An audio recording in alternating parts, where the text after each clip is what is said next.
अजीबोगरीब तब होता कि जब हम कहते कि नहीं साहब सब जगह खराब है मशीन। हम पूरे हरियाणा के लिए भी नहीं कह रहे कि सब जगह खराब है। हम नारनौल असेंबली का ही अगर आपको उदाहरण दें तो साफ, और ये कोई कोइंसिडेंस नहीं हो सकता, साफ सामने दिखता है, आंकड़े हैं, सब मशीनें सामने रखिए।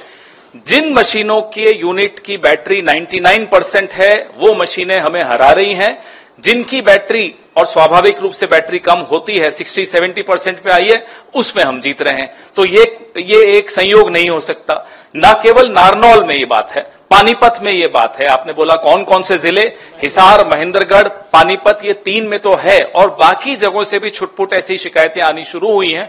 रात तक जितनी भी शिकायतें इकट्ठी होंगी, कल तक जितनी इकट्ठी होंगी, फिर जैसा कि जयराम रमेश जी ने कहा, हम चुनाव आयोग तक जाएंगे। तो हमने कभी भी ऐसा नहीं कहा कि भाई पूरा ये सारी मशीनें खराब हैं। हम तो हरियाणा के लिए भी नहीं कह रहे कि सारी मशीनें खराब हैं, लेकिन जहां जहां हस्तक्षेप हुआ है वहां की बैटरी 99% है। आप मुझे बताइए, इतने दिन से मशीनें पड़ी हैं, 99% और सबकी स्टैंडर्ड, सबकी 99% कैसे हो सकती है?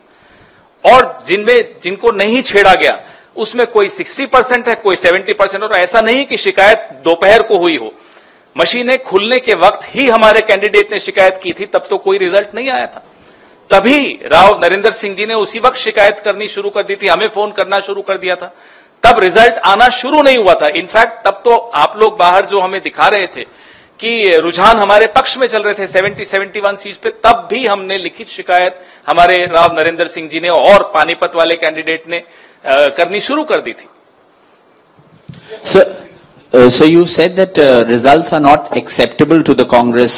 Could you elaborate on that? And what are the, apart from approaching the EC, will you also take legal recourse? What do you exactly mean when you say that it is not acceptable to you?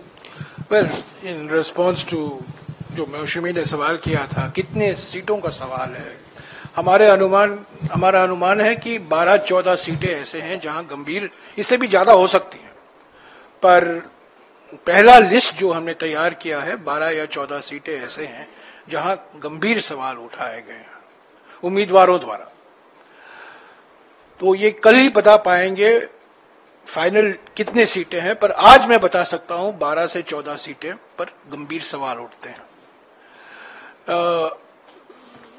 The reason why we are not accepting it is because not only is it surprising, not only is it unexpected, but there are serious issues that have been raised on the integrity of the counting process, of the functioning of the EVMs in at least 4 districts, as my colleague has already identified, in which about 12 to 14 constituencies are involved. It could be more. We will have the final list tomorrow. We'll share it with you. We will be going to the Election Commission. Election Commission is our first stop. We have to go to the Election Commission. It's a constitutional body. It's an independent body. We expect it to function constitutionally and independently. And so we will be seeking time from them. We hope to get time from them. We hope to submit our list of detailed complaints to them. And then afterwards, whatever is required to be done will be done. But as of today, we cannot accept the fact that the results reflect the proper functioning of our democratic system. There are serious questions on the integrity of the instruments of the system, namely the EVM, and also the extraordinary pressure that has been brought to bear on local administration officials. Remember, Haryana has been a double-engine government, so it's a double-engine pressure. It's a pressure from the state government and a pressure from the union government as well. So there was an environment in which people have lost by 200 votes, 300 votes, 50 votes. People who were leading, who had healthy leading margins, have ended up losing by 100, 200, 250 votes. This can be explained only by manipulation and pressure.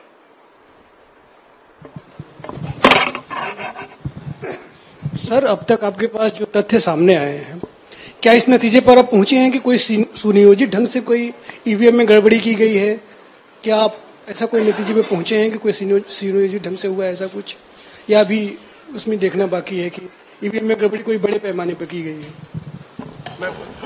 भाई अगर 99% battery standard एक के बाद एक मशीनों पे निकल रही हो और उन्हीं मशीनों पे कांग्रेस का उम्मीदवार हार रहा हो, जिन मशीनों पे 60-70 स्वाभाविक जो होना चाहिए उतनी बैटरी उस पे हम जीत रहे हो, तो आप बताइए सुनियोजित नहीं माना जाएगा तो क्या माना जाएगा? ये नतीजे सवाल खड़े करते हैं और इन सवालों को ढूंढना हम सबका राजधर्म है। हम सबको इस लोकतंत्र को बचाने के लिए इन सवालों का जवाब ढूंढना चाहिए, आपको भी और हमको भी। आप समझे, ये साजिश समझे, जहां 99% बैटरी है वहां बीजेपी की जीत होती है और जहां 70% के नीचे बैटरी है वहां कांग्रेस की जीत होती है। ये संयंत्र नहीं है तो और क्या है?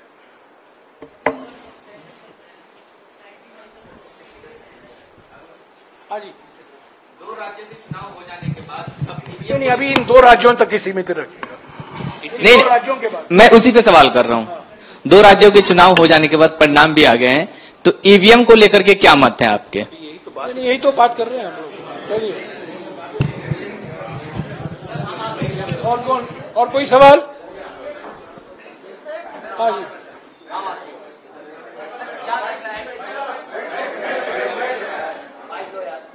बोल दो, आवाज आ रही है। सर क्या लगता है कि 2-2.5 दिन का जो मतलब इन्वेस्टिगेशन होगा उससे कुछ निकल के सामने आएगा? हमारा जो काम है और जो कर्तव्य है, चुनाव आयोग के दरवाजे पे दस्तक देना और तेज दस्तक देना ताकि आवाज आप सब तक पहुंचे, और उसके बाद जिम्मेदारी चुनाव आयोग की है इस लोकतंत्र को जीवित रखने की। आपने सुना होगा, कर्मण्येवाधिकारस्ते महाफलेषु कदाचन। हम अपना कर्म निभा रहे हैं, अपना धर्म निभा रहे हैं। शिकायत करना हमारा फर्ज बनता है और हमारा लोकतांत्रिक अधिकार भी बनता है। जो हमने देखा है 99% बैटरी, 65% बैटरी, ये सब मैं समझता हूं काफी आश्चर्यजनक बातें निकल कर आई हैं हरियाणा के चुनाव के संदर्भ में।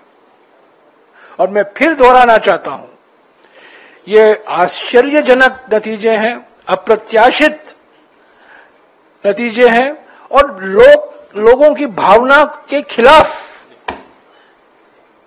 ये नतीजे हैं।